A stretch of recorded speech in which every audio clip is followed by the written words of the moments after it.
Welcome to the FantasyFootballFirst.com podcast. Let's be great.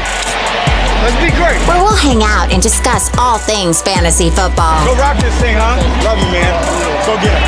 We'll give our best fantasy advice, predictions, insights, and more. Play our game. All right? Play hard, but stay poised. Get it done. Are you ready? I'm ready. I'm ready. I'm ready. The show starts with Devin, Rick, and Quinn right now. All right, in this video, we're going to be talking about our late round selections. This video is going to be running backs. We already did our quarterbacks, wide receivers, and our tight ends. Check those videos out after this one, or if you already have watched them, thank you. Yeah. So this is late round, so this is 10 and up. Yep. That means round 10 and after. Yeah. Which is pretty difficult for running backs because running backs go quick. Yeah. So we're giving you some juicy ones here that you guys can get later on. Tenderloin juicy. Ones that have like crazy potential. Crazy potential. Or Or no Potentially potential. crazy. Or no potential, but it, you know. or potentially crazy. Or just crazy. Yeah. Anyway, these are running backs that we like that we think can help you win your league at some point this year. All right. With that being said, Start out with I'm Quinn. going to start off with me, huh? Okay, if you insist. My running back is Tariq Cohen ooh, Tariq. in the Bears. Now, when you think of the Bears, you think nothing except for Allen Robinson, of course. Yeah. And some, potential. Actually, I think of Mike Ditka. The Bears. The Bears, the Bears, the Bears, the Bears. Any of you guys who are older. and that you probably has changed know my choice That's now. a Saturday Night Live skit. I don't Yes, even know I if you remember. youngins are I old enough remember, to man. know what Saturday Night Live is. Listen, but, if you watch Gabriel Iglesias, you know, man. oh, Gabe. Yeah, because that's Ron Rivera era Wow. with the Bears. I know. Okay. Yeah, so what Back can to I say Cohen now? then. Now that I'm smart. All right. So last year he was the type of guy to not help you but not hurt you. As most of his games, he'd get around 11 points for you. And, if you played him for a bye week, you were decently safe.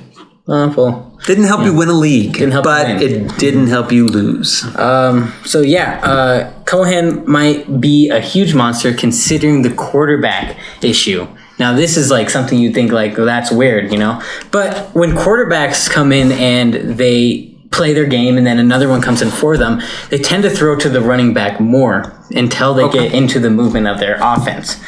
So that helps with Cohen on this. Another thing that helps, not many leagues do this, but he is the punt returner and you get yards from that in leagues that count that towards that. And we're all telling, just so you know, this is PPR league. So, Yeah. I mean, if you're not in a PPR league, you can't even consider Cohen.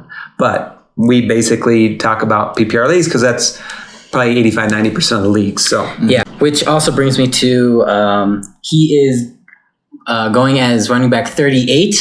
Last year, PPR handed as running back 24. So you understand that, even if you get him way later, he's still going to do pretty good for you. yeah. Another thing that some people aren't talking about is David Montgomery. Yeah, that's what I had that's here. what I was gonna Montgomery bring up. has been dealing with injury. Yes. And Tariq Cohen would be the next guy up. Currently, they don't have anybody. I mean, Cohen isn't a big guy, so I don't know if he can carry the bulk of the load, but they don't really have anybody on, to take over. So But if if we he look gets a at few extra carries, gets a few extra if we look at passes, players like Philip Lindsay, yeah, the kind of guy that, would be like Tariq Cohen, it still has the In opportunity size to run anyways. the ball. Yeah. Yeah. yeah, right. For Matt Breida type people. Yeah.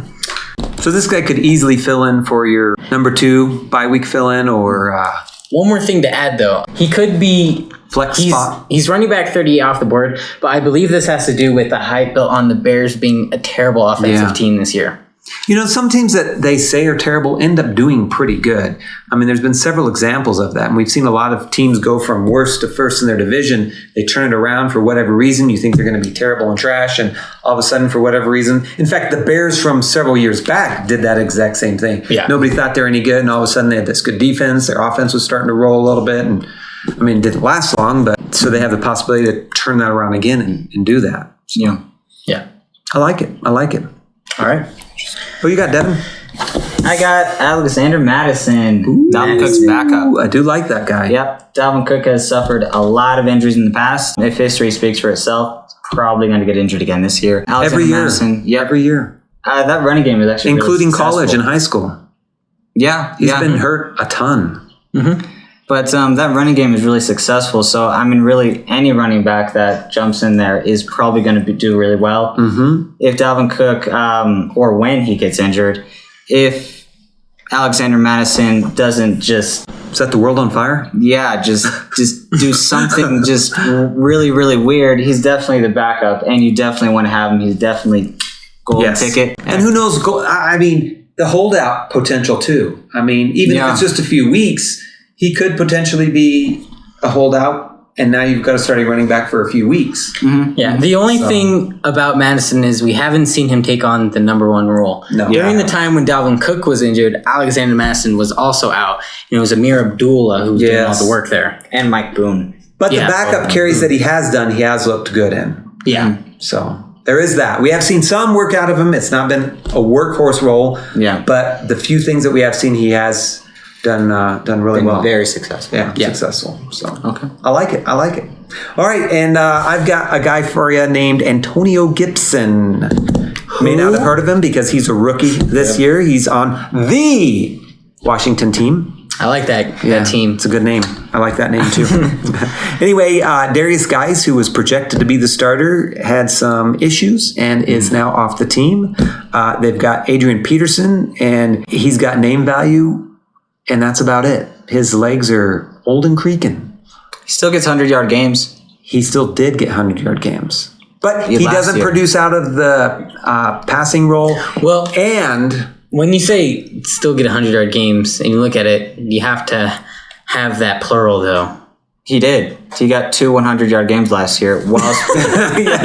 Okay, he made it to plural. Okay. Yeah. Okay, While he made splitting plural. carries with Darius Geis, Chris Thompson, he got 100-yard games, 2 of them. But that was when Geis was... So we know that the potential is there to get 100-yard games, which is why Antonio Gibson is going to step in. I don't think and go gangbusters. I know you don't think so, but it's going to happen. I actually think that Adrian Peterson's going to start the year. That's a very likely possibility. However, once I think Gibson gets it under the feet and he's on the field and they see what all he can do, because he is a massive pass catcher. He runs a 4.39 40-yard dash, super fast. He's 228 pounds. So he's not one of these little guys that does that. Yeah. He's a big guy that does that. He can be a 3-down back. And who likes 3-down backs? Everybody. Christian McCaffrey. So, boom. I'm going to have to disagree with you there. I think Bryce Love is going to come in. Now, here's the thing. Bryce Love is a little guy. He's not a 3-down back. And he has major injuries 2 years in a row. Not minor injuries. So I'll agree with you with the injuries. But he's shown more success than any running back you can think of. In college, yes. Yeah, that doesn't translate always to that. I can name a ton of players that done well in college that had really good seasons, but hasn't done much in the NFL. You look at Derrick Henry, you look at Mark Ingram, Adrian Peterson, Bell, Saquon Barkley, Elliott, even Christian McCaffrey. Bryce Love did better than all of these running backs in college. If that carries over even the slightest bit into the NFL, he's going to be Here's the thing then. If they loved Bryce Love so much, you can't say he did. Why would they have drafted Henry. Antonio Gibson so early? You can't say he did better than Derrick Henry, though. Okay. He did. He won the Heisman. I'm not saying Love is not going to play a part on this team. Yards per carry, yardage, and attempts. Yeah, but I just don't think Love is going to play a big part. Where I think Gibson can be a full-featured back.